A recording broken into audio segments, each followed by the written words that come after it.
Как приобрести автомобиль через автоаукцион? Какие этапы проходит автомобиль? Что такое строгий и не строгие автоаукционы и везде ли они работают? Ответы на эти и многие другие вопросы вы найдете в этом выпуске передачи «Испытано на себе». Рада вас приветствовать на телеканале Якутия-24. Это проект «Испытано на себе». Недавно я себя поймал на мысли о том, что все автомобили, которые я приобретал, я покупал у своих знакомых. В этом есть плюс, потому что вы знаете более-менее историю автомобиля, и тут рисков гораздо меньше, чем при покупке автомобиля на рынке у незнакомых людей. Так вот, сегодня в нашем выпуске мы с вами разберем такой вопрос, как покупка автомобиля через автоаукционы. И я думаю, многие из вас найдут ответы на свои вопросы по данной теме, поэтому выпуск обещает быть интересным. У нас будет не только теория, но и практика. Ну и в целом, как и при покупке любого автомобиля, нужно, главное, не торопиться, осознанно подходить к этому вопросу. И, например, если вы берете автомобиль с рук на рынке, желательно обращаться к компаниям или к людям, у которых есть опыт автоподбора, обращаться к специалистам. Ну а в случаях с автоаукционами нужно обращаться, конечно же, к надежным компаниям. У нас есть такая компания «Авто Якутск», и этот выпуск мы проведем вместе с ними. Поехали! «Испытано на себе». Сейчас я нахожусь уже в офисе компании «Авто Якутск», которая занимается привозом автомобилей. И давайте познакомимся. Владимир, руководитель компании «Авто Якутск». Сейчас мы зададим ему несколько вопросов. Владимир, расскажите, какие автомобили можно приобрести через автоаукцион? Через автоаукционы приобрести автомобили можно только из Японии, так как в Китае и Корее аукционных домов не имеется. В Японии приобретаются как санкционные автомобили, так и несанкционные. Разница идет, санкционные автомобили у нас идут от 1,9 литра и гибридные автомобили. Несанкционные автомобили это все, что до 1,9 литра и мягкие гибриды включая. Я слышал, что бывают разные аукционы, бывают строгие, бывают не строгие. Вот в чем их отличие? Да, действительно, в Японии существуют как строгие, так и не строгие аукционы.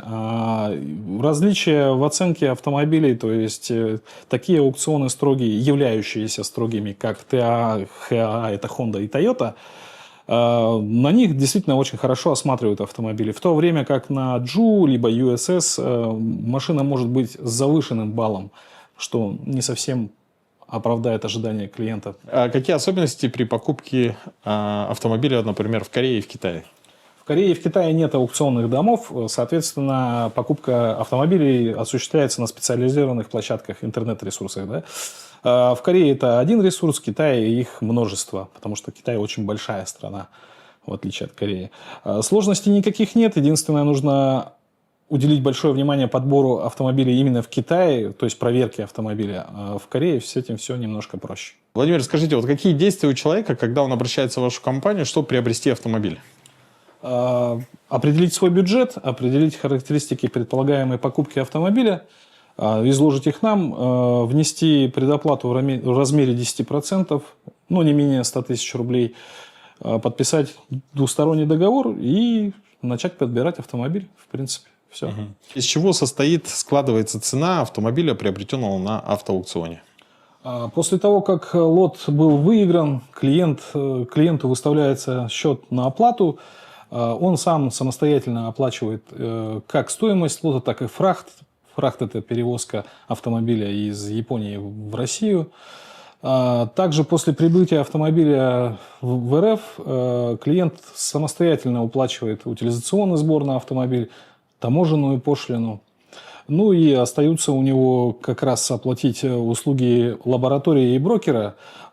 Частично эти средства берутся из предоплаты.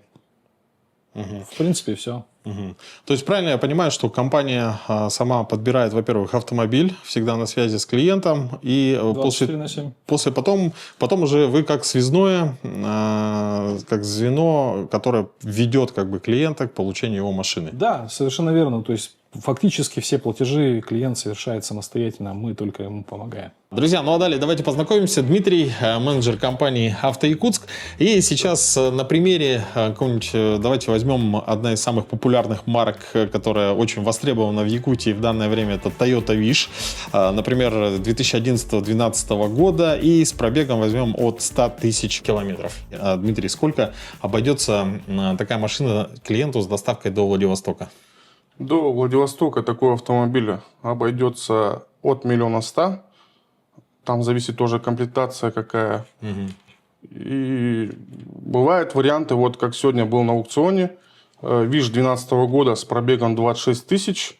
До Владивостока вышел он 1 400 000. Это очень хороший вариант. Они бывают, за этим надо вот следить. В любом случае, при покупке автомобиля вы всегда ориентируетесь на собственный бюджет. Если ваш выбор пал в пользу автомобиля из Японии с пробегом, вы заключаете договор с компанией, менеджеры вместе с вами выбрали автомобиль, ваша ставка сыграла на аукционе, вы оплатили инвойс и машина загрузилась на корабль, который идет в порт города Владивостока. Ну а чтобы узнать, что происходит дальше, мы с вами переместимся в город Владивосток. Ну, на самом деле я забыл чихнуть для склейки в городе Якутске, но мы во Владивостоке. Владивосток – город, где встречаются континенты, культуры и дороги. Раскинувшись на сопках у самого края России, он смотрит в сторону Японии, словно напоминая, здесь начинается диалог Востока и Запада. И этот диалог слышен не только в шуме волн Японского моря, но и в рокоте моторов на его улицах. С 90-х годов Владивосток стал главными воротами для праворульных автомобилей из Японии. Близость к стране восходящего солнца, доступные цены и морские маршруты превратили город в столицу японского автопрома на российской земле. Toyota, Nissan, Subaru – их здесь больше, чем где-либо в России. Эти машины не просто транспорт, они часть городской ДНК. На узких улицах, петляющих между сопок, компактные праворульные авто чувствуют себя как дома. Так Владивосток продолжает жить на перекрестке дорог, где из порта, встречающего суда из Японии, на причал съезжают японки, чтобы затем раствориться в потоке города и страны. После выгрузки в порту автомобили размещаются на СВХ – складе временного хранения. Забрать автомобиль оттуда можно только после получения таможенных документов. Испытано на себе. Сейчас, друзья, соответственно, на таможне были забраны документы. Машина растаможена, и можно ее забирать со склада временного хранения для дальнейшего процесса оформления. Итак, сейчас мы находимся около склада временного хранения. Дело в том, что снимать сам склад нельзя, потому что здесь есть в том числе и нерастаможенные машины, но после растаможки машины выезжают отсюда и дальше едут на оформление. Ну, вот издалека можно посмотреть масштаб, достаточно обширный, вот с той стороны и тянется вот аж до сюда. Это все автомобили, которые прибыли в порт Владивостока. Но вот наш автомобиль, который сейчас уже готов к дальнейшему оформлению. Автомобиль сейчас выгнали со склада временного хранения. И, Дмитрий, дальнейшие действия какие? Мы едем сейчас в лабораторию, погоним машину. Забрали Nissan Note с 2017 года, комплектация моделиста E-Power. Вот такой он приходит, грязненький немножко с Японии. Круговой обзор.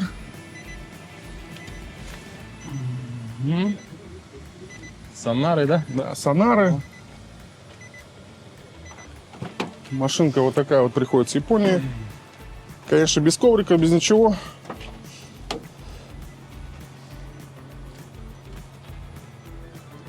Нормальная, практичная машина, да? Да. Ездить будет долго. Пробег у нее 87 тысяч километров.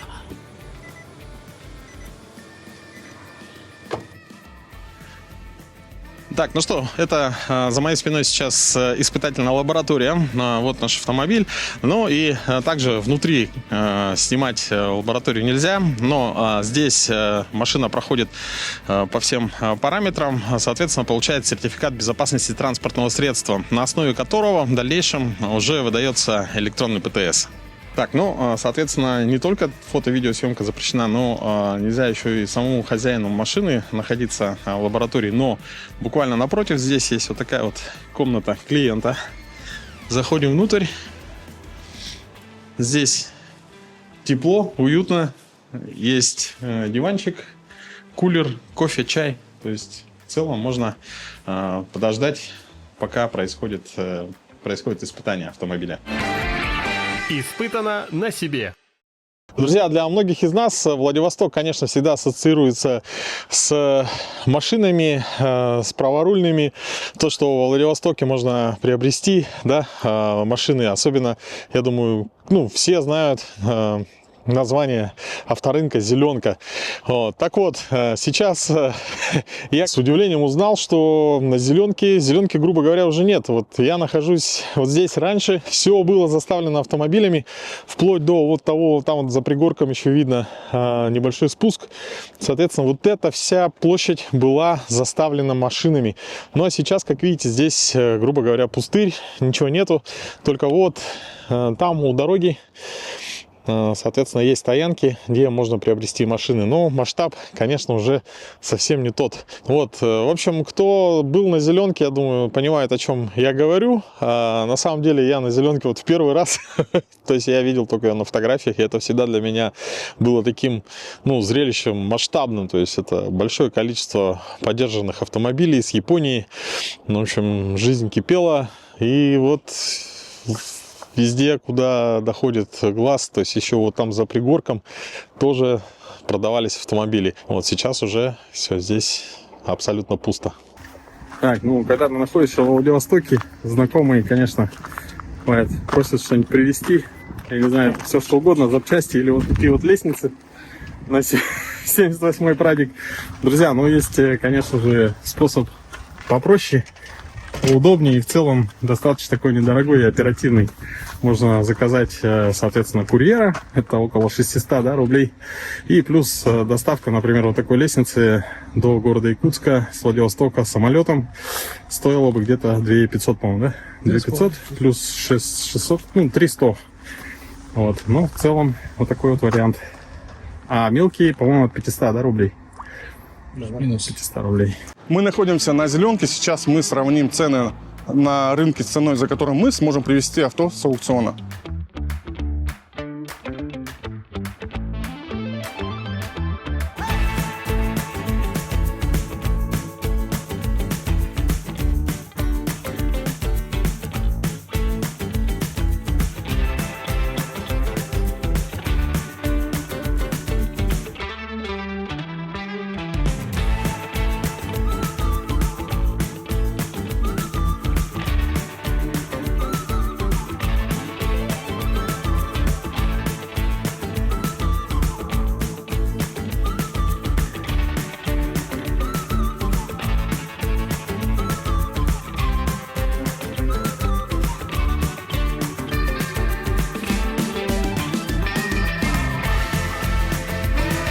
Вид с 2019 года, 1 литр, 1 060 000. Данный автомобиль мы можем привезти за 750 тысяч до Владивостока. Toyota премия, 19 год, 4 ВД, 1.8, стоит на рынке 1 950 000. Такой же автомобиль сейчас можно привезти до Владивостока за 1 450 000 рублей. Но что интересно, вот этот автомобиль был пригнан 3 года назад. И где она бегала, непонятный. Либо она стоит 3 года, либо она уже бегавшая по прямой.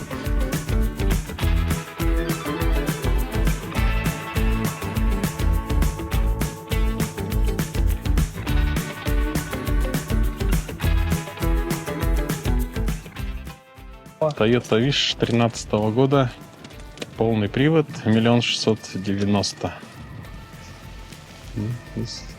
S комплектация идет. 4 ВД. 6 тысяч. Так, тут, ну, 166 тысяч пробег, а указано 66 тысяч.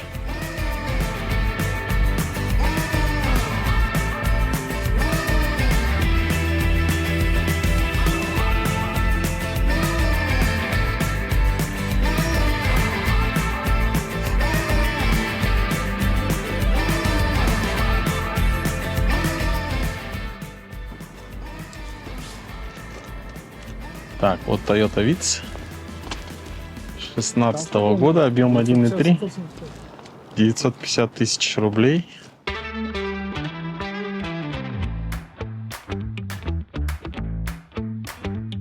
Следующий автомобиль Toyota Wish 2013 года комплектации S с ценой на рынке 1 390 000 рублей и пробегом 107 тысяч километров. Через аукцион такой автомобиль можно взять за 1 015 000 рублей.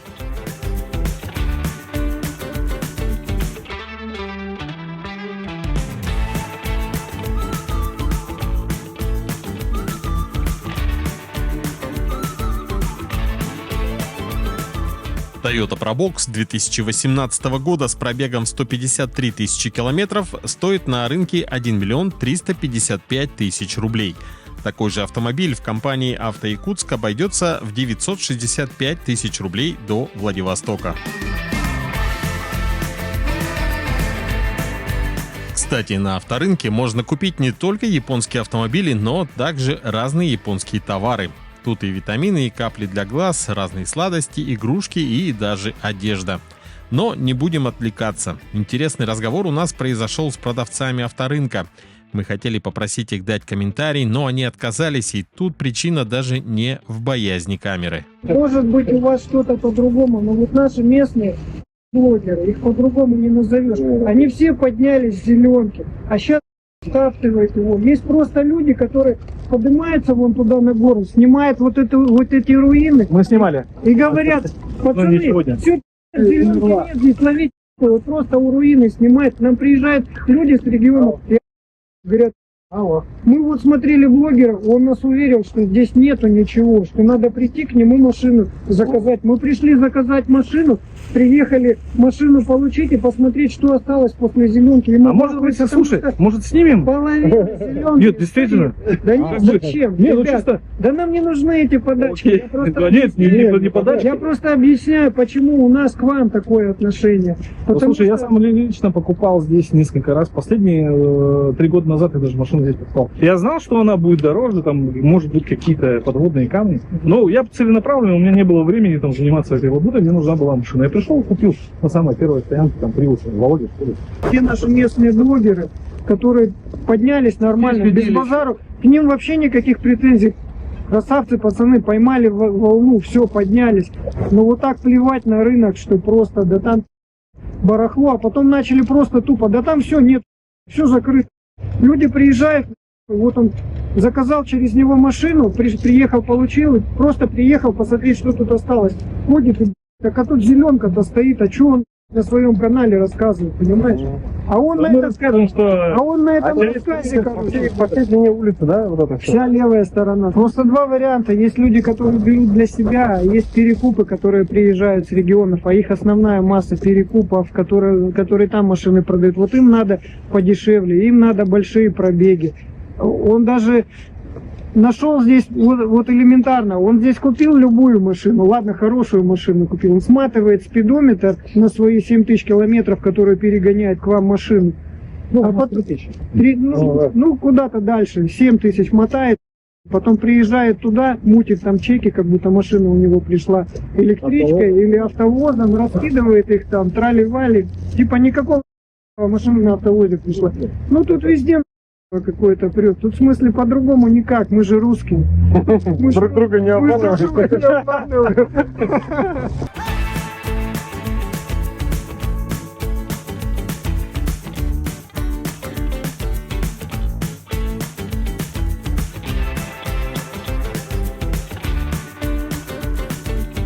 Мы с вами были в начале вот там наверху, соответственно, это территория бывшего рынка, зеленый угол.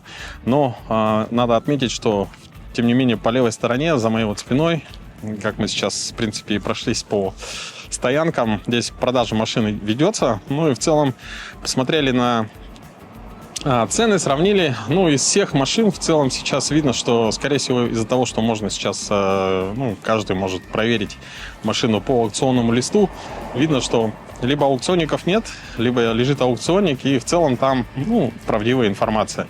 То есть понятно, что машины, купленные с уплатой коммерческого утильсбора, да, то есть они там дороже, но тем не менее, есть все равно нерадивые продавцы, которые все-таки скручивают в том числе пробег. В общем, нужно быть очень внимательным и в целом при покупке главное не торопиться и если вы приобретаете на авторынке и, соответственно, проверять всю информацию. Это очень важно, чтобы знать, быть уверенным в своей покупке.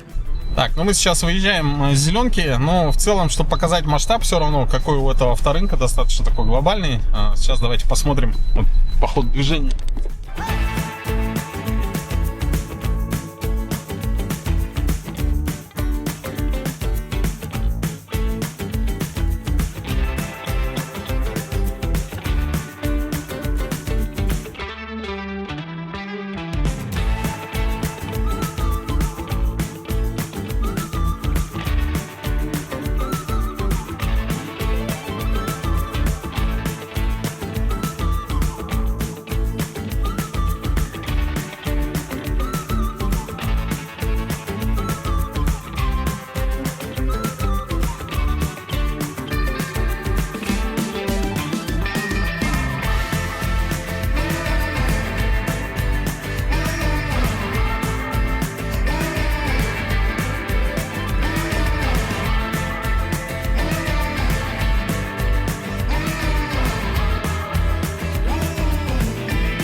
Как видите, достаточно такой продолжительный, протяженность большая у рынка, практически вся левая сторона улицы на зеленом угла в автомобилях на продажу. Испытано на себе. В теме про автоаукционы и покупки импортных автомобилей сложно обойтись без конкретных примеров и цифр. Казалось бы, фирма, которая ищет для вас автомобили, является посредником между вами и продавцом. Но на самом деле проводится колоссальная работа, начиная от поиска подходящего варианта, подготовки документов, ведения транспортировки автомобиля, работа таможенных брокеров и, конечно же, финальное оформление автомобиля на территории Российской Федерации. Вы уже поняли, мы плавно возвращаемся к основной теме нашего выпуска. Сейчас мы находимся на одной из стоянок, где расположены автомобили, готовые к отгрузке компании «Авто Якутск». Вот, как видите, можно даже приобретать вот подобные автомобили, как этот Isuzu Elf, но мы к нему обязательно вернемся. Сейчас давайте сделаем небольшой обзор машин. Начнем мы наш небольшой обзор с очень популярного в Якутии, в Якутске автомобиля. Это просторный, надежный Toyota Wish. Сейчас Дмитрий нам расскажет, в какую цену обошелся клиенту эта машина и какие у него характеристики. Виш 3 балла на аукционе вышел. Пробег у него 168 тысяч. До Владивостока вышел 980 тысяч под ключ. Следующий автомобиль это Lexus. Дима, расскажи про него. Данный автомобиль это Lexus ES300H, комплектация F-Sport 2020 год. 2,5 литра бензин, гибрид. Такой автомобиль можно привезти от 3 миллионов 300 тысяч рублей. В России такие автомобили стоят примерно 4 миллиона 100. Следующий у нас на очереди вот этот черный Harrier. Также ждет своего клиента. Дмитрий, что это за машина? Harrier 21 год, 2 литра, оценка 4,5 балла, пробег 60 тысяч километров, комплектация Z. Такой автомобиль можно привезти в диапазоне 3 миллиона 300 тысяч рублей. Также можно привезти 4 ВД, где-то 3 миллиона 450 тысяч. И гибрид-версию за 3 миллиона 750 тысяч. Также можно привезти машины из Кореи. Данный автомобиль BMW X4 22 год, М-пакет, бензин 2 литра, 4 ВД, пробег 27 тысяч километров. Данный автомобиль привезли 5 миллионов 500 тысяч. Можно привезти также с Японии с правым рулем. Она обойдется где-то на 700 тысяч дешевле. В России такие автомобили стоят от 6,5 миллионов. Следующий автомобиль Toyota CHR 18 год, 1.2 турбо. Максимальная комплектация. Оценка 4,5 балла, 60 тысяч пробега. Можно такой автомобиль привезти 1 500 000. Ну и с чего мы начали, тем и заканчиваем наш небольшой обзор. Это автомобиль Isuzu Elf. Причем, обратите внимание, он абсолютно новый, он 24 года. Да, Руслан, совершенно верно. Данный автомобиль из Китая, Isuzu Elf 24 года, 2,5 литра дизель. Грузоподъемность данного автомобиля 3,5 тонны. Данный автомобиль вводится на юридическое лицо с учетом утилизационного сбора. Стоимость данного автомобиля до 3,5 миллионов рублей по нынешнему курсу. Надо отметить, что данные автомобили, которые находятся на этой стоянке, которую мы сейчас посмотрели, уже прошли лабораторию, соответственно, получены ПТС, и они ожидают своих клиентов. Клиент может приехать и забрать автомобиль своим ходом, добраться до города назначения, либо же может заказать доставку автовозом. И на этой теме мы давайте остановимся поподробнее. Сейчас мы с вами перенесемся в то место, где автомобили именно загружаются на автовоз. И на эту тему поговорим с одним из представителей грузоперевозок. Испытано на себе.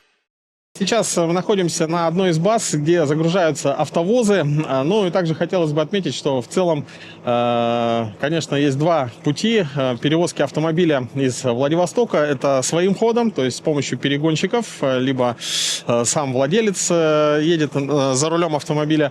Ну а также второй способ – это перевозка автовозами. Ну вот если в случае, например, с перегонщиком, то вам нужно оплачивать авиабилет перевозчику, проживание, соответственно, за бензин вы также оплачиваете, и плюс еще гонорар самого непосредственно перевозчика за его работу. Вот. Ну, сейчас мы с вами узнаем, в чем преимущество перевозки автомобилей на автовозе. Давайте познакомимся. Вадим Бжазовский. Здравствуйте. Здравствуйте. Директор компании по автоперевозкам. Вадим, скажите, вот сколько машин в среднем помещается на автовоз? На автовоз помещается 8 машин. И вот самые главные вот особенности, ну и преимущества, может быть, да, перевозки автомобилей на автовозе, вот какие можно назвать? Может, по пунктам? Ну, первый пункт, что машина не едет своим ходом, у нее ходовка остается такой же превзойденной, как с Японии она пришла.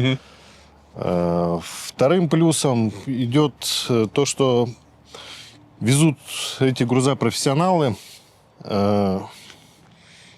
Ну, то есть, получается, водитель, у которого установлен, соответственно, тахограф, да, и он едет 8 часов в день, а перегонщики порой бывает так, что едут и сутками. Да, там уже не уследишь. То есть, торопится, конечно, чтобы быстрее привезти автомобиль. Да, действительно, кстати, вот это тоже достаточно важный момент. И, наверное, сколы, да, тоже. Бывает так, что машины, вот обычно видишь, перегонщики гонят, когда все обклеены скотчем, да, двойными разными средствами защиты, а на автовозе, как бы, машина находится, ну, в кузове. Да, в кузове целостность у нее идет. Ну, сколы не приходят, не попадают. Да. А что касается, допустим, страхования, вот страхуется ли груз?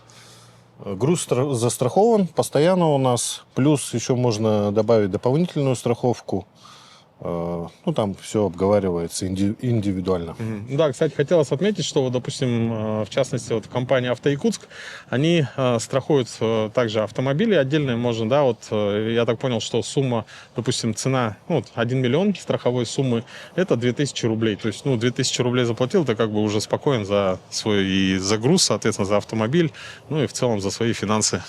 Да, все верно. И сколько автовоз с Владивостока доходит за какое время до Якутска? Ну, примерно в среднем 4 дня он идет. 4 дня в среднем. В зависимости от погодных условий, ну, 4-5 дней. Угу. Так, ну и, конечно, важный вопрос по цене. Вот здесь стоят машины, которые готовятся на погрузку на автовоз. В среднем цена перевозки до Якутска с Владивостока стоит от 80 до 85 тысяч рублей. Все это зависит от дороговизны машины, от габаритов. То есть, допустим, стандартный автомобиль будет стоить 80, например, джип по габаритник будет около 85. Доставка идет до Нижнего Бестяха, но по желанию там можно, в принципе, сделать так, чтобы автовоз заехал и в город Якутск. Ну, плюсуется тогда паромная переправа. В общем, такие вот небольшие накладные расходы. Там что-то порядка около 2000 рублей нужно будет доплачивать. Ну, в целом, как понимаете, в принципе, прикинуть, перевозчик, например, да, перегонщик стоит примерно, скорее всего, так же, да, то есть, допустим, гонорар перевозчика около 30-35 тысяч рублей, плюс на бензин, в зависимости уже от машины, сколько она кушает перелет. Ну, и где-то в среднем выходит там 60, может, 70 тысяч. То есть, на самом деле, выигрывается не такая уж и большая сумма, чтобы отказываться от безопасной перевозки на автовозе. Но в любом случае это решает сам клиент. Испытано на себе. В Владивостоке, как известно, достаточно переменчивая погода. Сейчас с утра сегодня было солнце, сейчас идет дождь. Не знаю, что будет через пару часов. Но мы, тем не менее, продолжаем нашу передачу. Сейчас мы видим здесь автомобили одной марки. Это Nissan Note, достаточно популярная модель, но у нее есть разные модификации. И также хотелось бы отметить, что в компаниях можно приобрести автомобиль двумя способами. Первый способ, это самый, наверное, выгодный. Это вы заключаете договор и приобретаете автомобиль через аукцион именно на себя. Но есть еще такие же автомобили, которые приобретает сама компания. И если что касается, например, вот этой марки Nissan Note, то она в этом случае, так как компания берет на себя оплату коммерческого утилизационного сбора, то она выйдет где-то на 200-250 тысяч дороже. Но, тем не менее, такие автомобили имеют место быть, и удобны они тем, что они уже находятся здесь, в России, то есть можно прийти, посмотреть и, конечно же, приобрести. Какие модификации, какие цены, какие пробеги у этих автомобилей, давайте узнаем прямо сейчас. Nissan Note E-Power, 17 год, 91 тысяча пробега, 3,5 балла, 1 140 000. Nissan Note E-Power тоже Nismo, 92 тысячи пробега, 1 420 000. Nissan Note E-Power, 17 год, 87 тысяч пробега, 1 120 000. И самая мощная версия, самая быстрая версия Nissan Note Nismo S. Это получается 18 год, 168 тысяч пробега, 1 350 000. Самая заряженная версия Nissan Note. И последний автомобиль у нас 19 года, 143 тысячи пробега, 1 130 000.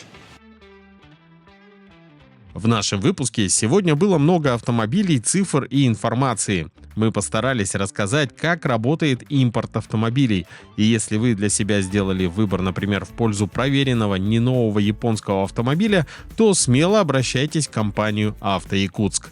И уже через некоторое время вы станете обладателем железного коня, у которого и зубы целы, и цена приемлемая. Ну что, друзья, наш выпуск «Испытано на себе» подходит к концу. Хотелось бы Дмитрия поблагодарить за очень полезную информацию. Надеюсь, наша информация была для вас полезна. До новых встреч. Пока.